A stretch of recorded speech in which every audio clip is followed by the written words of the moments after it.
right. Well, how about if we start talking? I'll tell you what we're doing. Um, Welcome. We're talking about my play, Behold Her, 5,000 Years of Jewish Women in Beauty.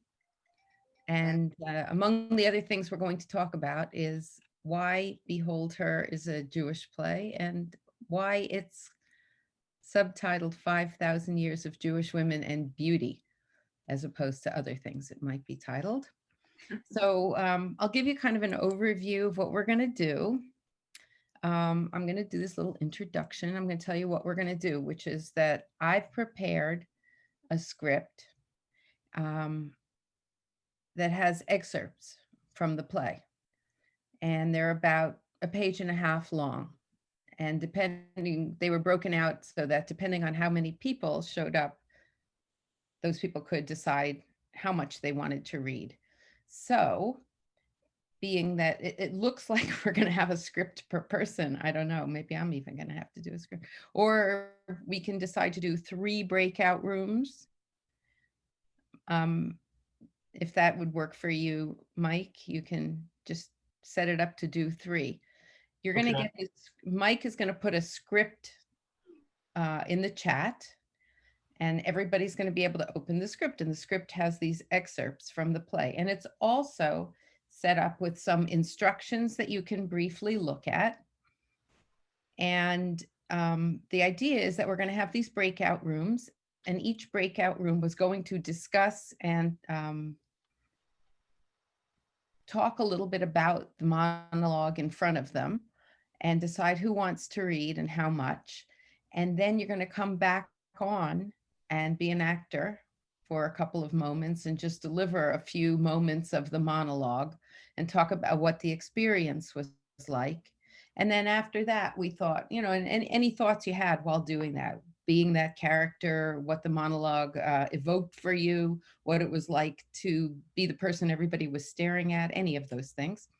And then we were going to have a group conversation and talk about the 2 points I brought up, which are the play, any questions you have, and also why it's Jewish and Jewish in the way, you know, that the way you understand it as Jewish, and why the subtitle is about beauty as opposed to something else. So that's the shape of our afternoon. And the first thing we're going to do is start with a blessing for learning. And then Mike, I'm going to turn it over to Mike, who's going to make some important technical announcements, and away we'll go. So let's start with the prayer for learning. Should be in the chat. Should I be able to see that in the chat.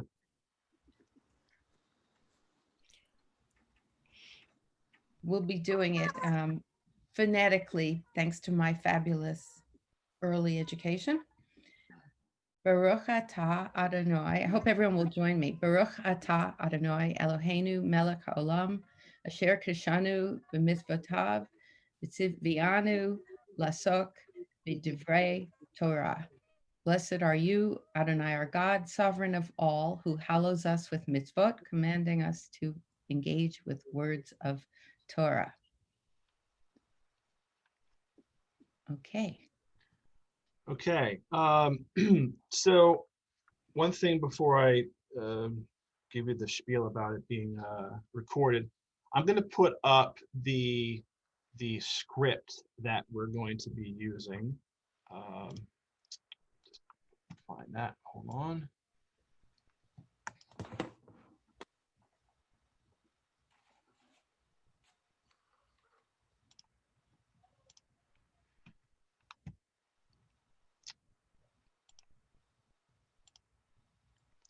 Right, so if you see so what I need everyone to do in chat is where you see the Behold Her excerpts. So what you need to do is you need to download it first. So there should be a link to download. All right. And then once you've downloaded it, then you can hit the little button with the 3 dots, the ellipses. And at that point, you can hit open file. And then so you need to have that open so that you have access to it before we go into the breakout Does everybody see that? Can everyone do that, or is that anybody that doesn't? I don't So, read. so far, there's nothing in the chat. It's on mine. There's nothing on mine. Yeah, he put it in there. You should see something that has a little icon and it says beholder excerpts for RS. Yeah, No, mine is completely blank, Susan. I got instructions. The first page is instructions. That's right. Did you get there's nothing in the chat, Ellen? No, my chat is empty. Can you drop it in again, Mike? Yep. I don't read.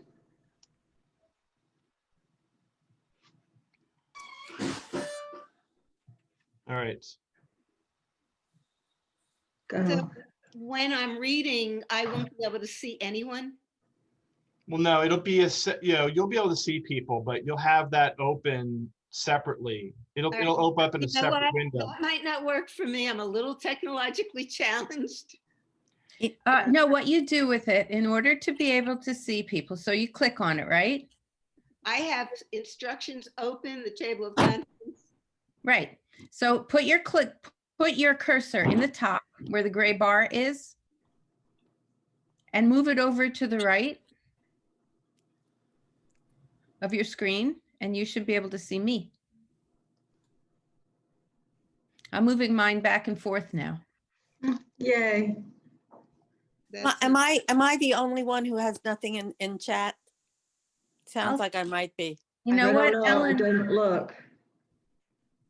Ellen, I'll just email it to you. I was just gonna say, could you email it to me and I'll look at it on my computer while I'm on the phone? Yeah. You That know would be great, Arden. Thank you. That would be easier if I could look at it on my phone while I'm on the computer because I can't get it to move. Oh, so you're on the phone, Ellen. Yes, I'm on my phone, but I can be. That might be can- why you can't. That might be why you can't see it. Okay, so if Arden can just email it to me, that would be perfect.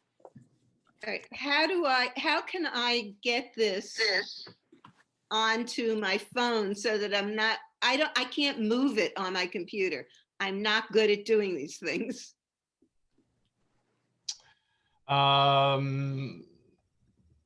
Good question. Could probably email it to you too. That would be good. Then All right. I'll open it on my phone. What's the next email I need to type in here? Muriel,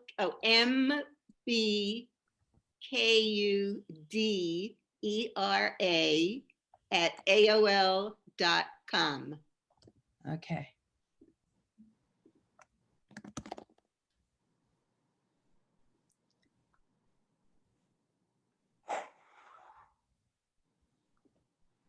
Should have it in a minute.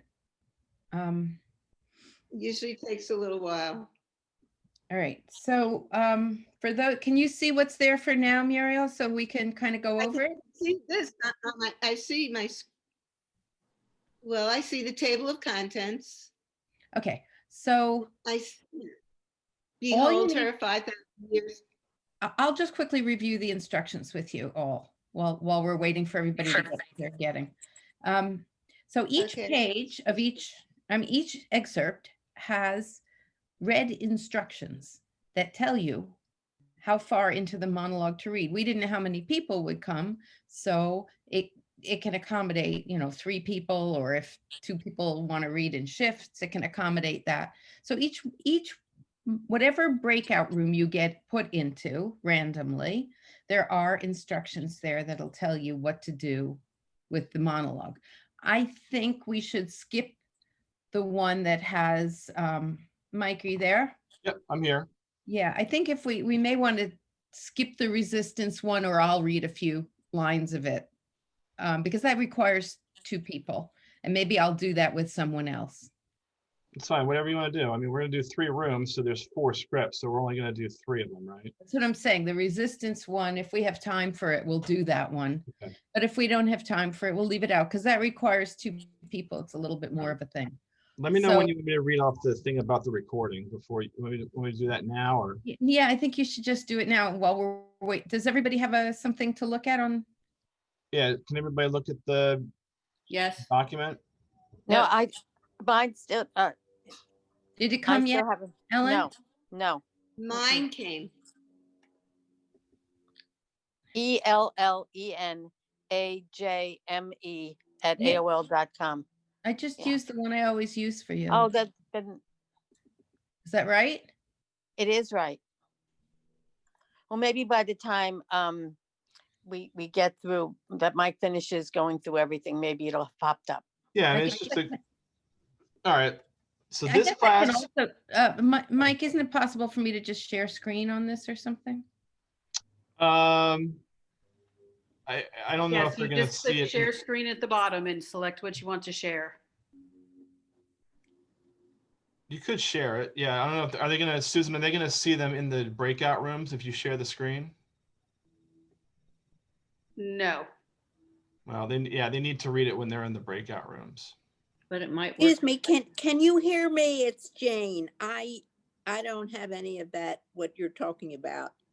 I Are you didn't get using it. your computer or are you using a tablet or I'm phone? using a tablet So and we I need to email it to them can't get too. the still picture of Benciona me. I can't get me on. We can hear you.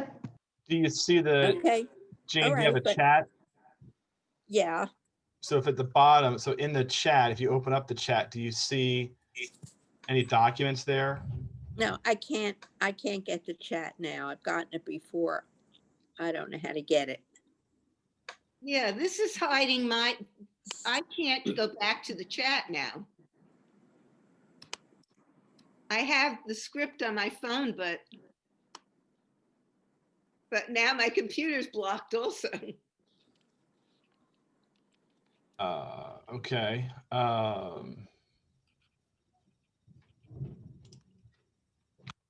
don't know. Muriel, what do you mean by your computer's blocked? In other words, right now, I'm looking at a screen that has a big white piece of paper, so to speak. I can't get that off my screen. You mean the big white paper is the instructions? Well, it's everything. This is going to be too complicated for me. No. Go down in the bottom. Listen, go down to the bottom and look for where the Right. Zoom, you see the little Zoom camera icon? It's a little blue square. I can't see it anymore is what I'm trying to say. Pull your cursor all the way to the bottom Listen. and hold it there. The tray should pop up. Pull it all the way down until you. It's not. All right. Wait a minute.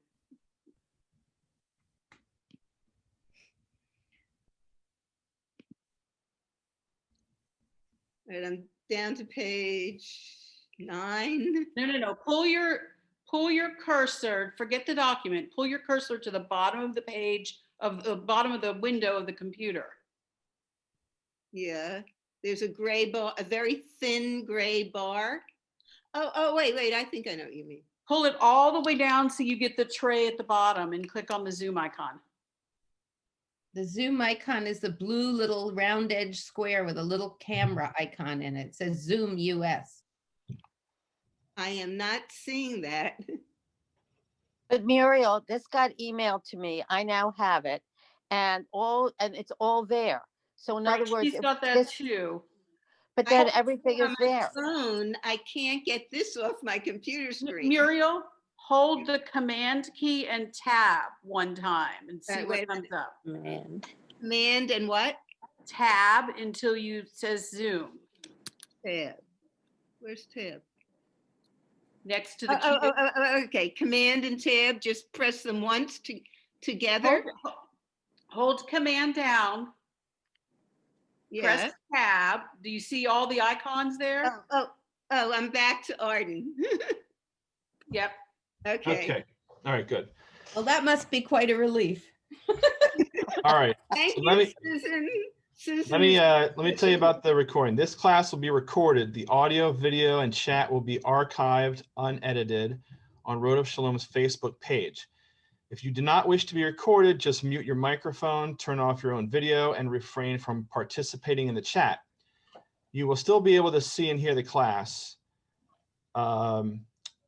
please know that in order to participate, you need to have your microphone and your video on. We will now start the recording. All right, so I guess we will put people in the breakout rooms. Arden, I guess we're ready for that. I guess so. So when you get in the breakout room, your job is to look at, are they going to be labeled, Mike, or do we have to go through and tell people which thing they're going to read?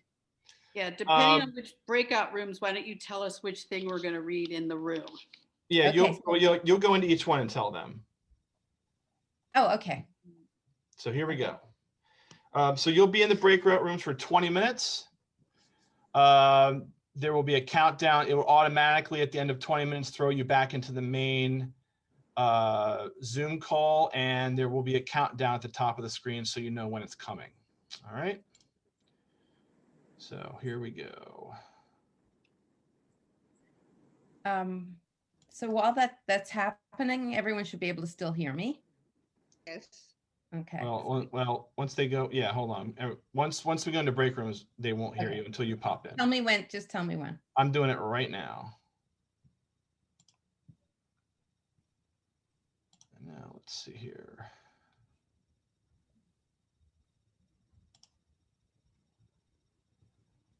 Really, I think the people who are reading should be visible, but the ones who are not reading should not be visible, because that way we can tell who's doing the reading and we don't have to look. Yeah, I can spotlight people. All right, so the first readers will be the Fanny Bryce group, which is Muriel, Susan, and Karen.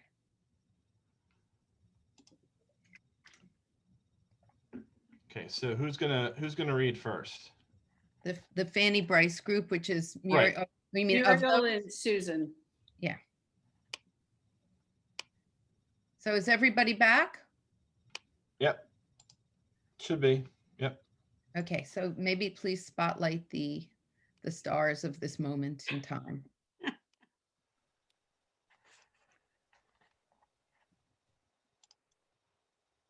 Hi.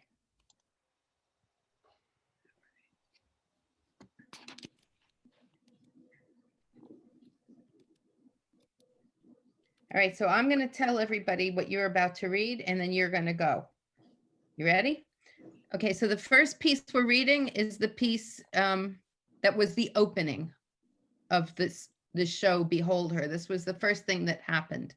And to see a little bit of it, actually, at the end of our session, I'm going to give you a website, and you can see a little bit of the actress actually doing it. The first actress who did it. The next actress who does it theoretically is Tova Feldschuh. So let's go.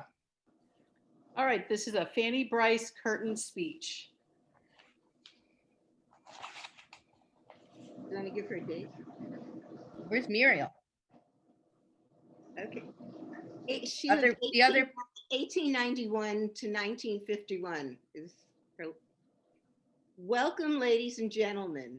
My name is Fanny Bryce, otherwise known as Baby Snooks, star of stage and backstage. For those of you who may not be familiar, just take a glance back in time to old New York, and there I'll be.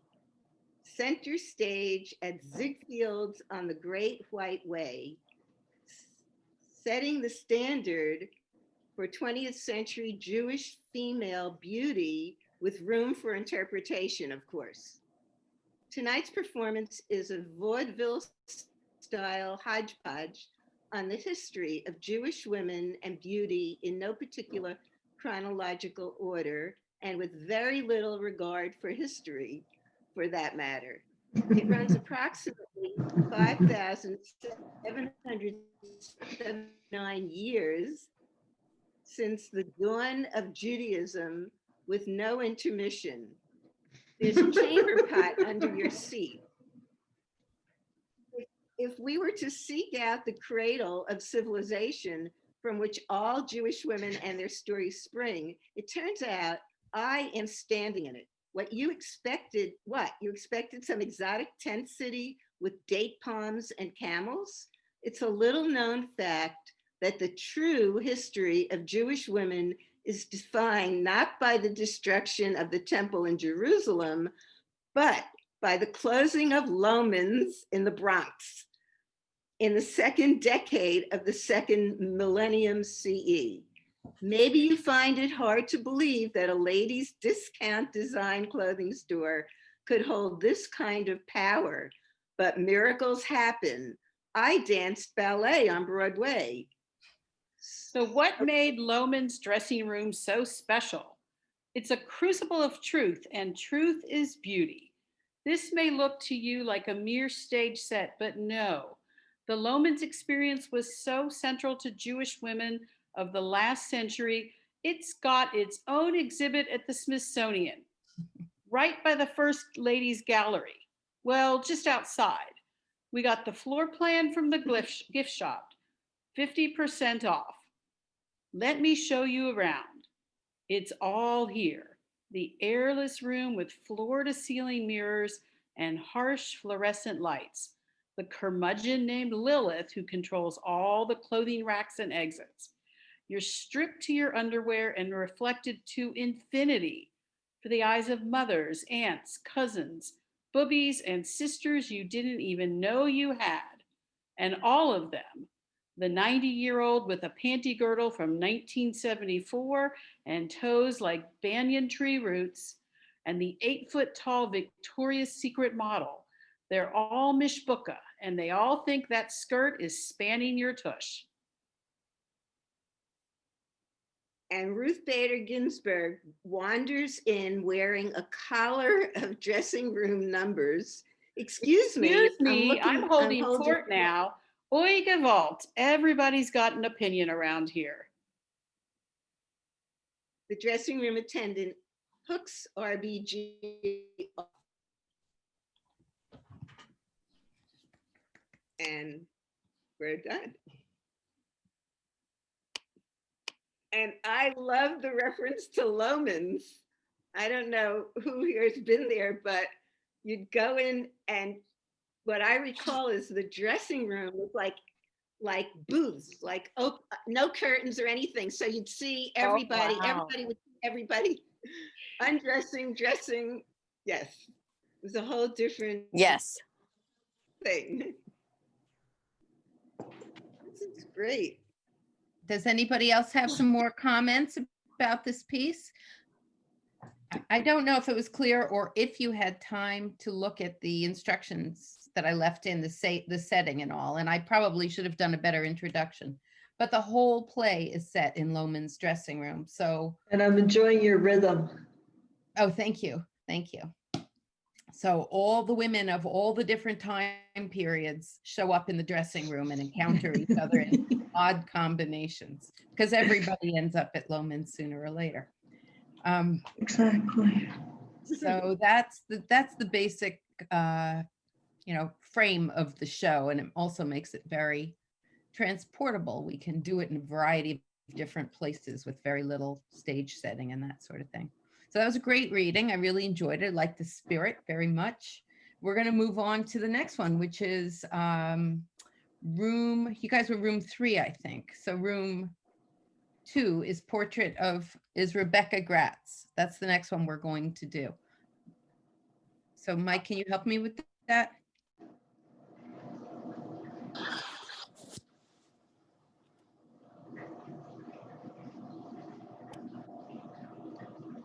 Oh, sorry, who's going to be speaking in that? Sorry, I was muted. Me and Jane. Who's me? Sorry. Sadavi. Okay. Everyone else, please mute.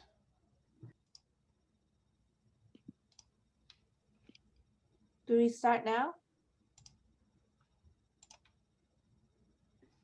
Just let me, so I'm just going to give people a little bit of grounding in what you're doing.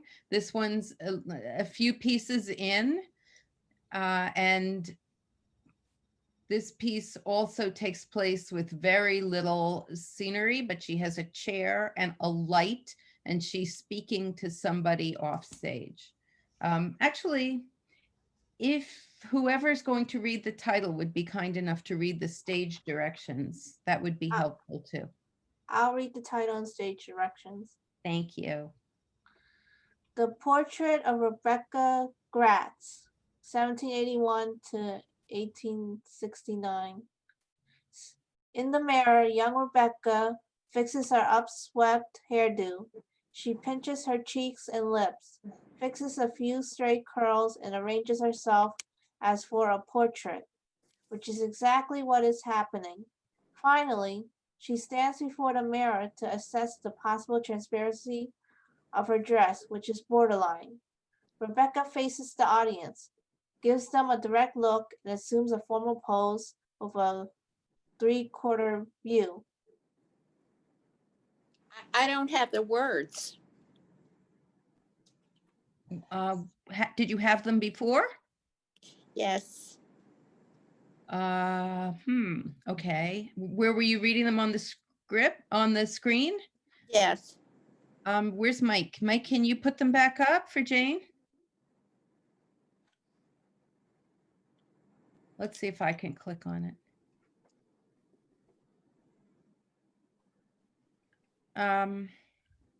Where is he? Hold on.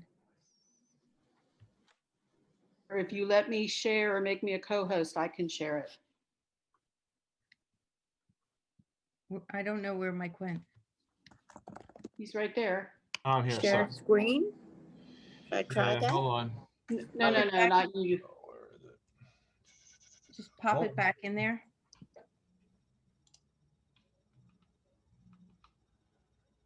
I think, hold on, I'm gonna find it. Where did it go? Where did it go? Maybe what Susan said, maybe it would help to just, for her to share her screen. Oh, but she has Yeah. to be a co-host, and maybe I can do it. No, I can't do it because No, that's. that's I not, could share it. Here it is. that's not it. No, That's not it. No, Not it. Hold on. Hold on.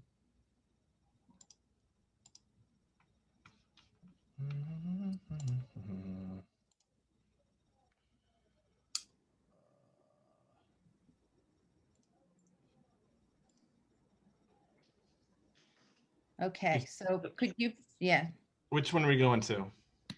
we're What going page? to Go page on. 8, page 8.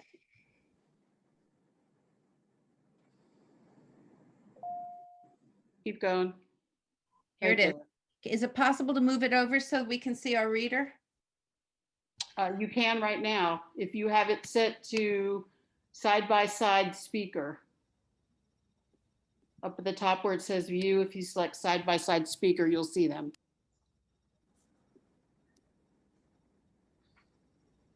You mean me or? I mean, the participants, not you. Okay. All right, can Can you see it, Jane? Yes. Jane, do you see up at the top, it says side by side, there's a thing that says view options.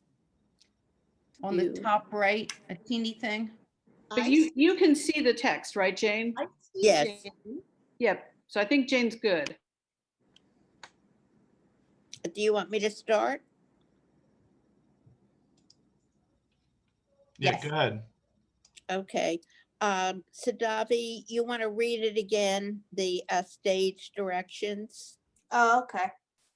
In the mirror, young Rebecca fixes her upswept hairdo. She pinches her cheeks and lips, fixes a few straight curls, and arranges herself as for a portrait, which is exactly what is happening. Finally, she stands before the mirror to assess the possible transparency of her dress, which is borderline. Rebecca faces the audience, gives them a direct look, and assumes a formal pose with a three-quarter view. Thank you for the compliment, Mr. Sully. I'm quite grateful, but I really cannot say what I would wish your image of me to convey. Yes, of course, I have given the matter some thought, but to speak freely about myself with a man who is neither family nor father, neither my background nor manners would encourage such frankness. Excuse me, Mr. Sully. Though one is motivated to cooperate, if if it likely to yield a more, how do you put it, authentic likeness. Oh, thank you again, sir. Yes, it is a new fashion, much less constrained, and as you say, liberating to the female form. I'm sure by now, excuse me, I'm sure by now, where am I? I'm sure by now, my cheeks are as red as poppies, in the spirit of speaking freely. So much is made of my beauty. Mother and father and my brothers and sisters, they frequently regale me with comments of neighbors and fellow congregants. Any number of eligible young men call at our home on commercial or synagogue related matters that linger far longer than their stated business would merit to discuss the news or a book with me. I cannot fail to notice the sly smiles flitting among my family members afterwards. So much is made as well of my potential as a helpmate and mother, whose true beauty resides in her ability to propagate and thereby fortify the prospects of the Jewish people, clearly suppressing great emotion through the next. You don't have to read the stage directions, Jane. Okay, but to speak more freely, while it is true, I love my heritage with all my heart and soul.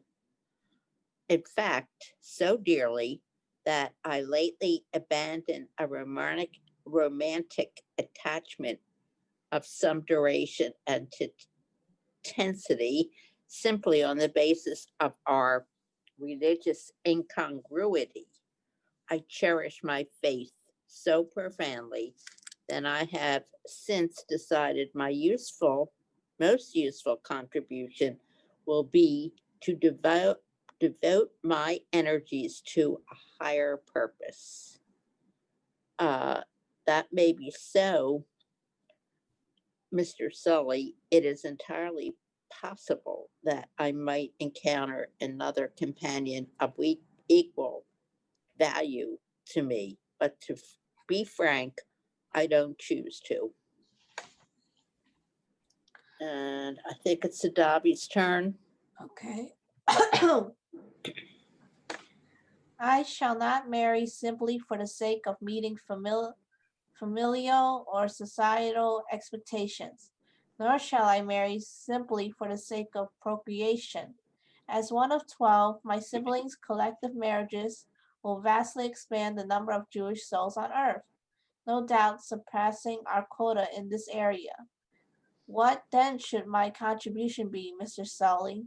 Surely it must outlive the limited lifespan of my celebrated yet fleeting beauty. Though I do not feel compelled to bear children, I can undertake to care for the children who already exist in impoverished or endangered women who have no one to care for them. I can tend to the several children of my dear sister Rachel, who died in childbirth, and to orphans, outcasts, and the children of immigrants. I will secure the future of my people and my religion by establishing schools to disseminate our teachings and culture, a Hebrew institute, and Sunday schools, free and open to all who desire to learn. I shall devote my skills, resources, and time to those who do not enjoy the privileges with which I have been blessed. So much is made of my beauty, but pursuing a path of enlightened stewardship and philanthropy will make me beautiful in my own eyes. May your portrait of me capture that, Mr. Sully. What's that you say, sir? Step a little more into the light, as you please, Mr. Sully. Rebecca steps forward, posing so that the light shines through the thin fabric of her dress, illuminating her slender, unmistakably desirable form. Lights dim. Thank you.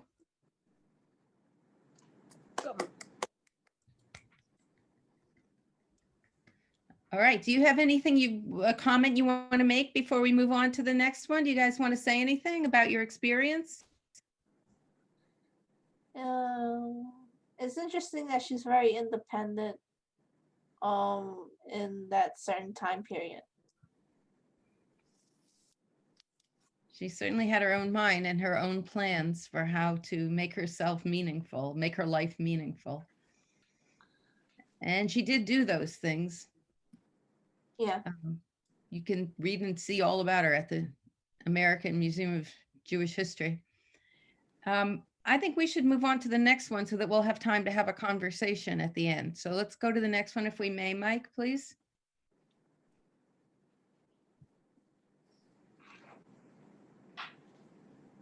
It's And the Bella next Abzug, person, page 12. yeah.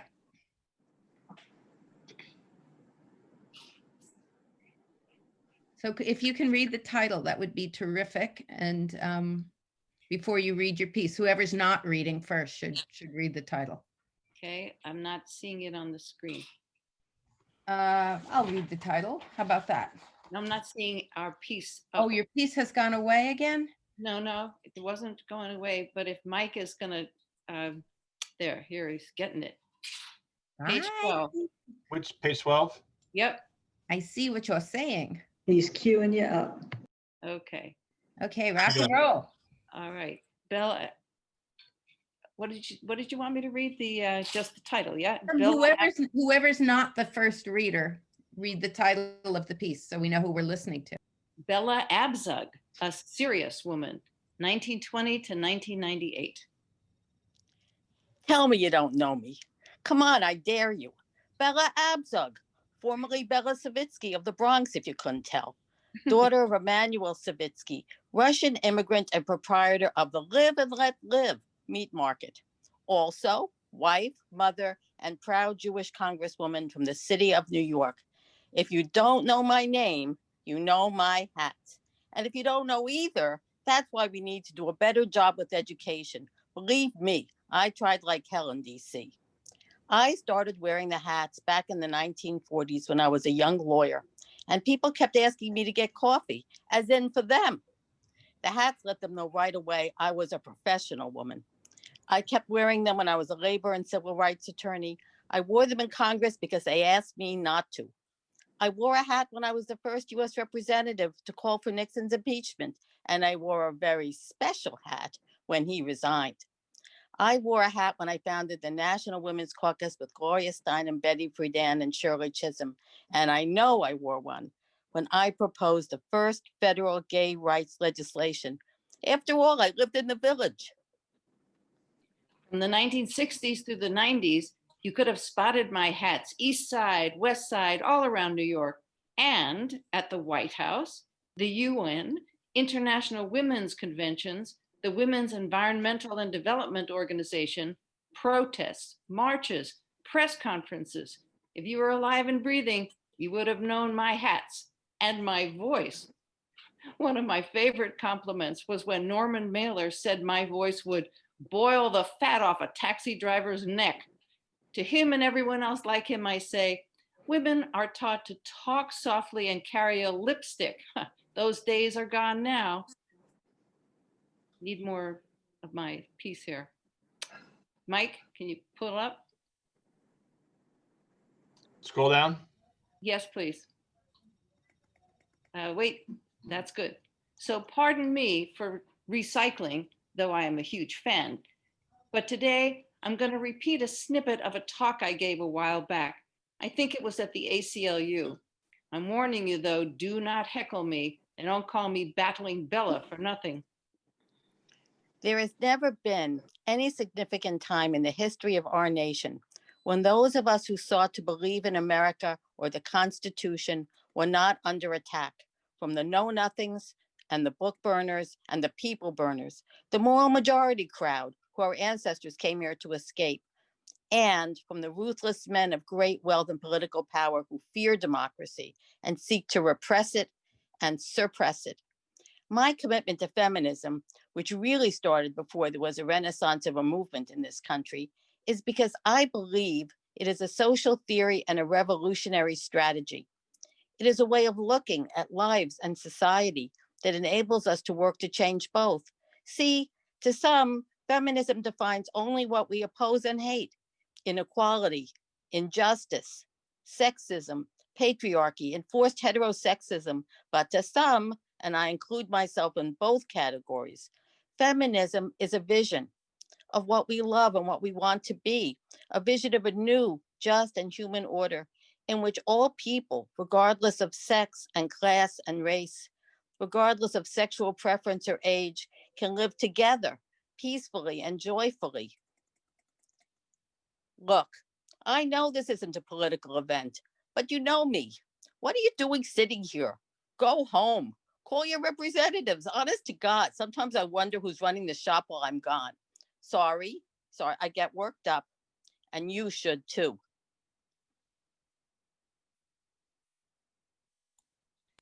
This is Nicely done.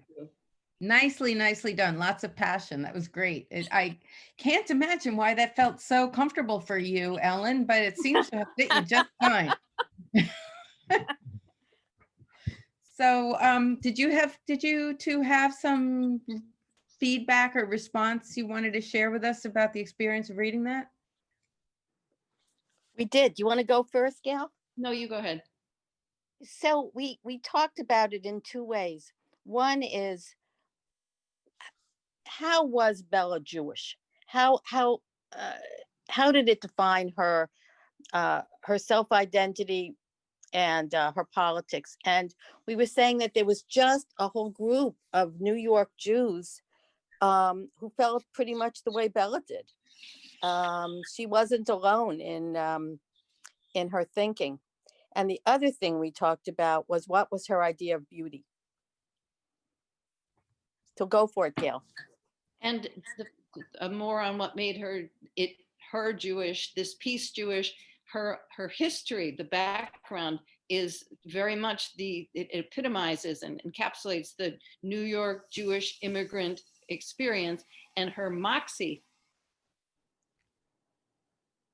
And her moxie was very representative. Ellen and I went back around on this, whether it's a stereotype or whether it has a lot of truth in it. And I maintain that, this is true, getting worked up and, punching somebody in the chest to make a point. So that's another way in which it's Jewish. And certainly the advocacy and the passion for what's right seems to me very Jewish. What about the beauty piece? Gail, what do you say? She's not interested. It's not even part of her thought. Conventional images and ideas about beauty are just off the table. She's interested in policy, and that's what excites her. So the hats were not for fashion. The hats were to be seen, to be the presence. Yeah. We did have a question for you, Arden. We were really interested in the second sentence when she describes herself as a mother, a wife, and only then as a congresswoman. And did you have some thought behind putting how she described herself?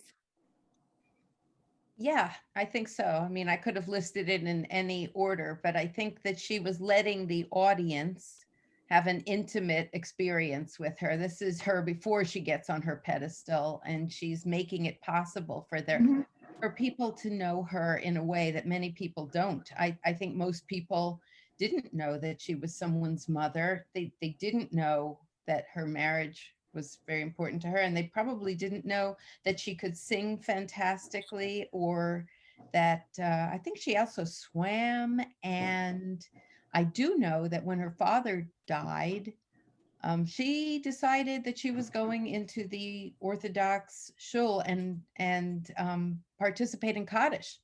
And they said, "But you don't do that. You're a woman." And she said, "Okay, out of my way." And she went and did it anyway. So I think that there's much about her that we don't know, and that she was a much more complex and fascinating person than people ever got to find out. And so that is probably the reason why it seemed right to me to put her personal attributes before her historical and political and public facing attributes.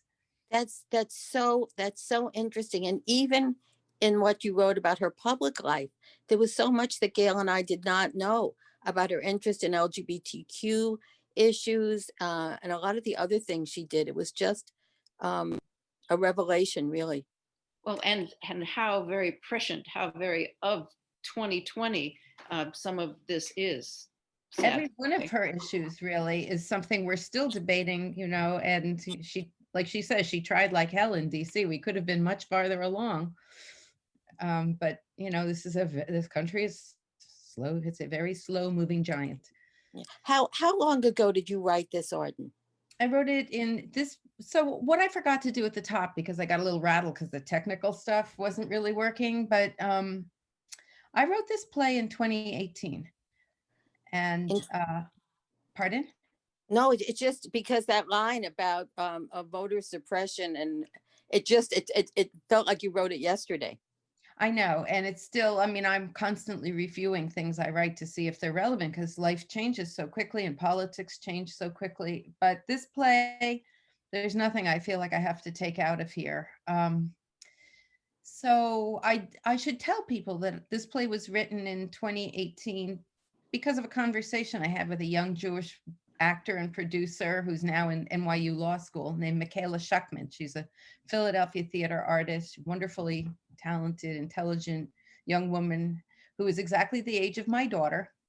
I met her in the theater one night and we started to talk over a production of Anne Frank, and whether Anne Frank needed to be multicultural or not. And we got into this big conversation. We could barely shut up during the play.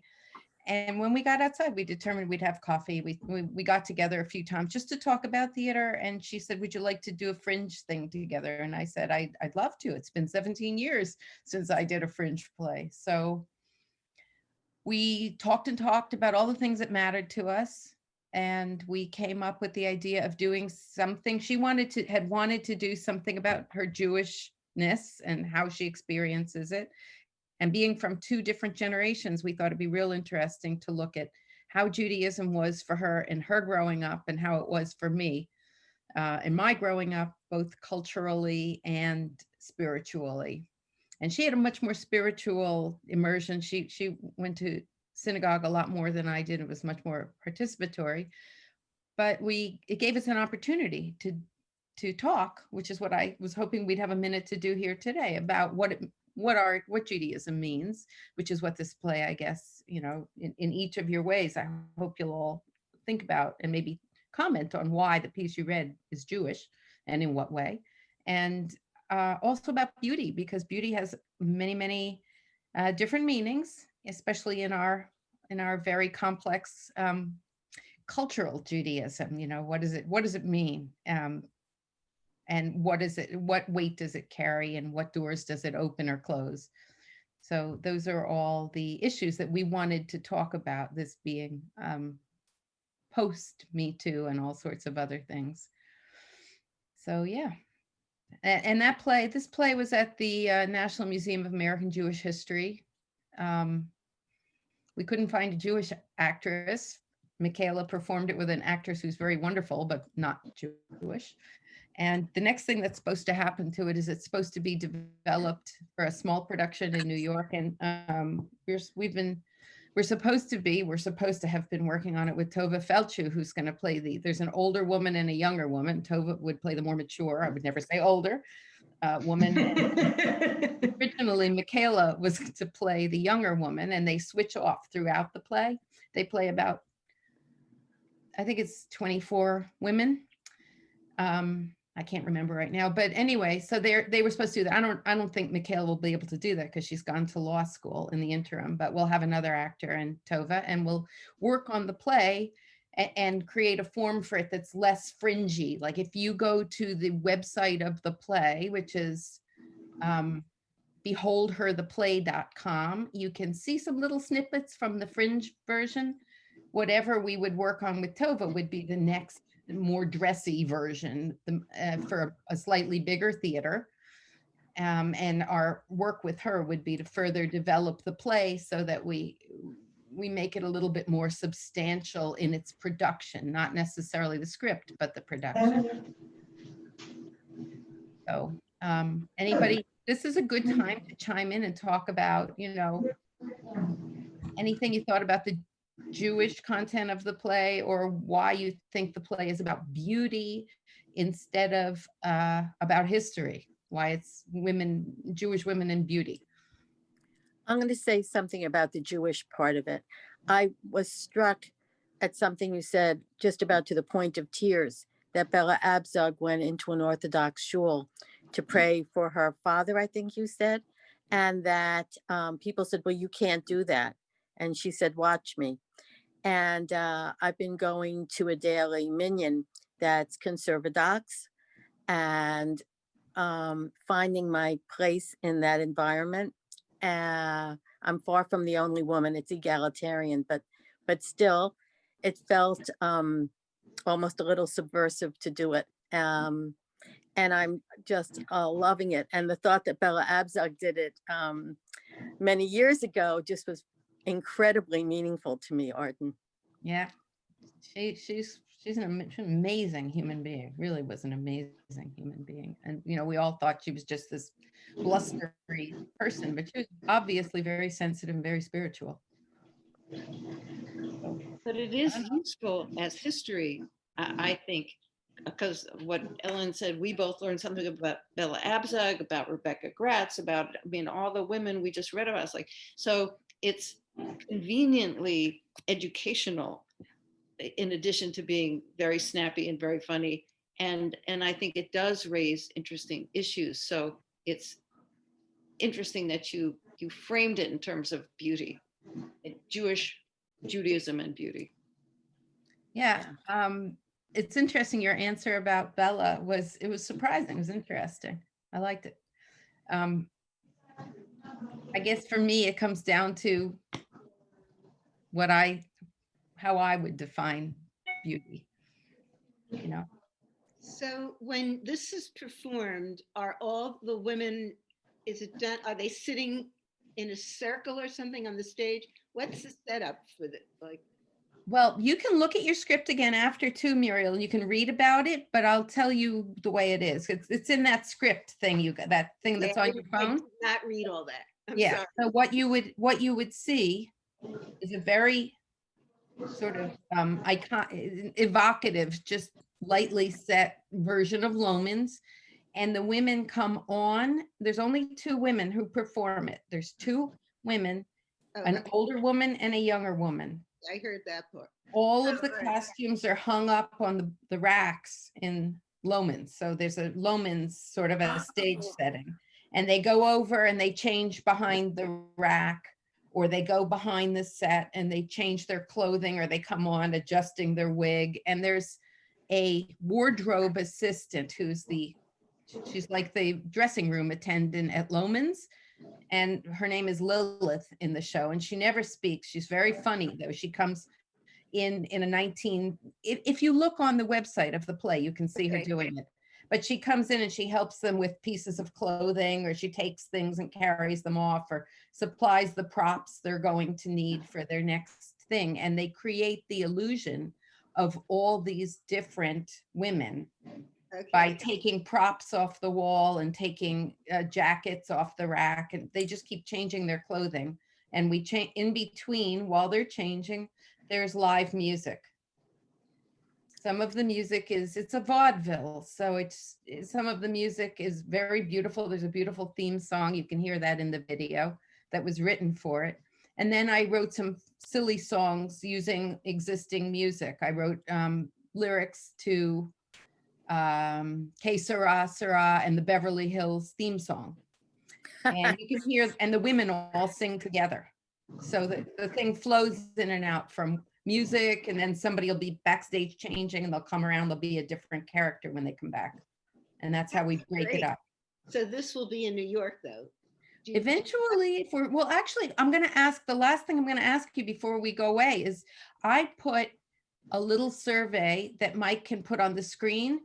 It's called a bit.ly and it has 4 or 5 questions. And we're trying to decide, because of theater being where it is, which is basically nowhere, we're trying to decide if we would go to the extent of producing it for some kind of streaming thing where we'd make a film of it. And then we would maybe, people would be able to sign up and pay for a ticket to see it. So we're trying to decide if there's enough interest in the world to do it with this play. Some plays are being done like that. And so there's little surveys there. And if you guys would fill it out, it would help me, because I'm working with a general manager in New York, and we were working toward a live production in New York. And we're thinking of it as a thing that would stay for a long time in a small theater somewhere like on 40th Street. And, car loads of women from Philly or Long Island or New Jersey would come for someone's birthday or, a celebration of some sort. And they'd all come up there and do a girls' night out. And until that can happen again, we are thinking about making a version that everybody could see in their home. I think that's a great idea. I would love to watch it, to see it streamed. Oh, good. Okay. Well, fill out the thing. Mike's In going the to put it chat, on. do you see it? Do you see they see the links in the chat? Can people see that? I can now. There's nothing in the chat. Yeah, it didn't come up. Everyone, please have one of the group now. I don't see it in the Here chat. yet. Oh, there it is. There it is. I got it. So there's 2 things. Everybody listen to me. There's 2 things that are different. The first one that he put in the chat is the link to see the little snippet, the marketing video of the Fringe production. Please know that that's the Fringe production. That's not the souped up later on production, but you may get a kick out of seeing it. The other thing that says, the second one down that says bit.ly is the survey. If you click on that and answer the 4 or 5 questions, you'll be doing me a great service. And I would be very appreciative. Okay, so that has to remain, even when we go off, I have to keep this. You just Usually the chat disappears. When we leave the meeting, the chat disappears. So Right, but if you click on it now and click on both now and open them, they'll be open. On Or your just do the computer. survey. The survey doesn't take long. It's only, like she said, 4 or 5 Yeah, questions. you can do the survey right now. Let's all click on it and do it. okay. It's literally 5 questions.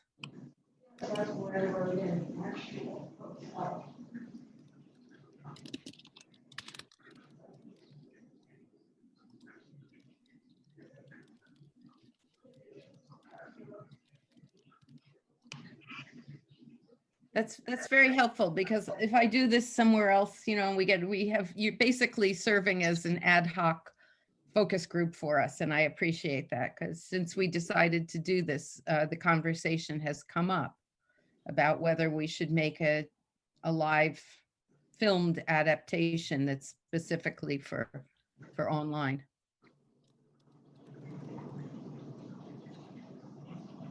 Does dance is not considered theatrical? Because I've watched a lot of dance programs.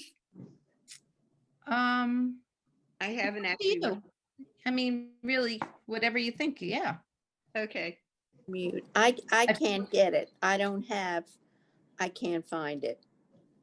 Can you hear me? Is that Yeah, Jane? do you have the chat? No.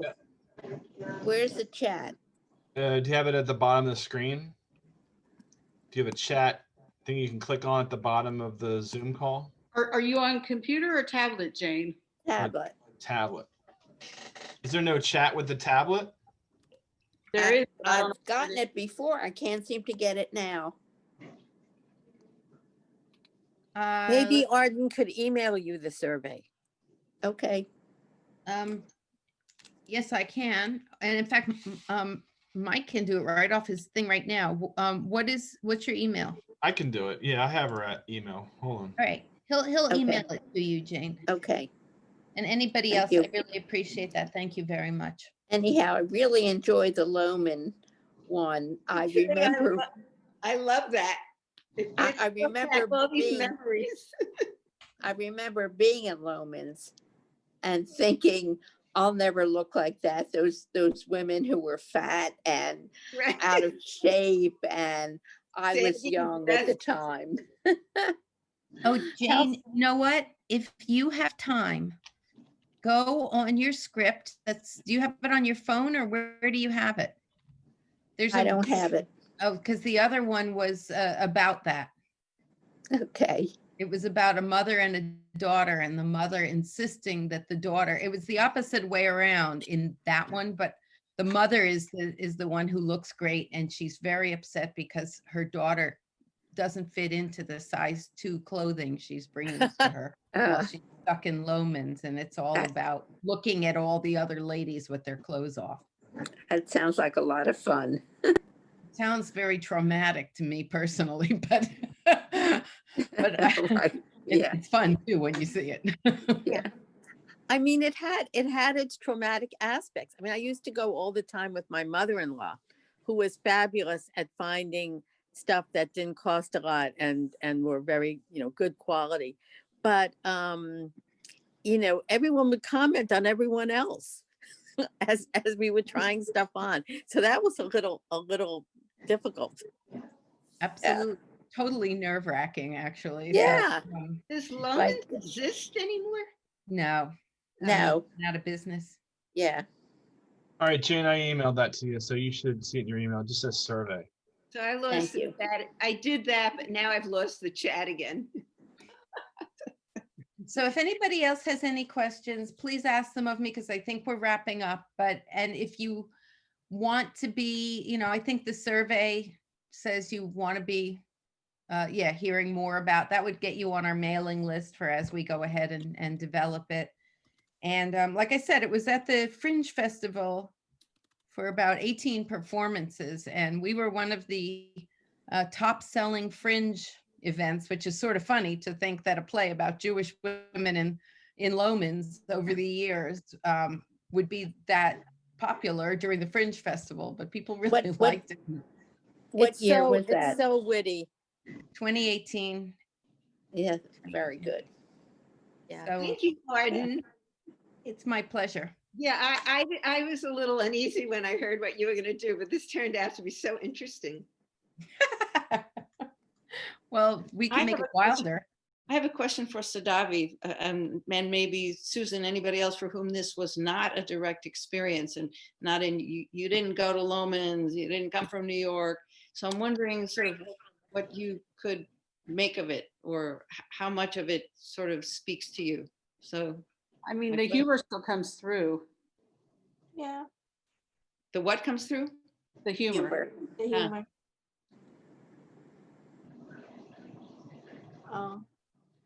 Arden, it was so clever to make the dressing room attendant's name be Lilith. Yeah. Do you have, like, at the very beginning, like a little explanation for people who don't know who Lilith was? There's a song that explains exactly who Lilith was. It's a little bawdy, but that's, well, she was a little bawdy. Yeah, I think there's a little bit of that in that marketing, love the bawdy. 10 seconds of it. But yes, every one of the people, if we didn't think that people would know who they were, there was a slide that was projected in some funny way on Loman's as they walked on. And our assumption is that if people, there was more information in the program, and there were also links so that if you had to look the people up, you could. So, it was a very educational experience, which was a lot of fun because doing the research of it was fantastic for me. It taught me all sorts of things I didn't know, gave me a sense of great pride and joy to discover what all these smart Jewish women had been up to over the centuries. And, as Fanny says, by the end, she says, well, we could go on, we could stay here for a week. There's so many people to talk about. So at the very end of the play, there's a wonderful part that I really enjoyed doing, which is the video comes on and there are just all these names, endless names, scrolling. I think there must be several hundred, maybe 1,000, I don't know, names that came across as I was making this of Jewish women who did things. Some of them were people's grandmothers, and some of them were their mothers, and some of them were famous people and people you didn't know were Jewish. So I will say that the experience of the discovery, made all of the Jewish women in the audience stand up and cheer. They felt great, like they were in a very exclusive club. Well, this was just the most marvelous experience. Thank you so much for bringing it to Days of Learning. It was just amazing. And Mike, thanks for all your technical help. Mike, You're thank welcome. you. And thank you good. very much for asking me, all of you. Thank you. And Thank you, Arden. It was fun. Thank you very much. thank you. Bye. Bye. I See some of you later at Jill's Psalms class. Yes. Okay. Yeah.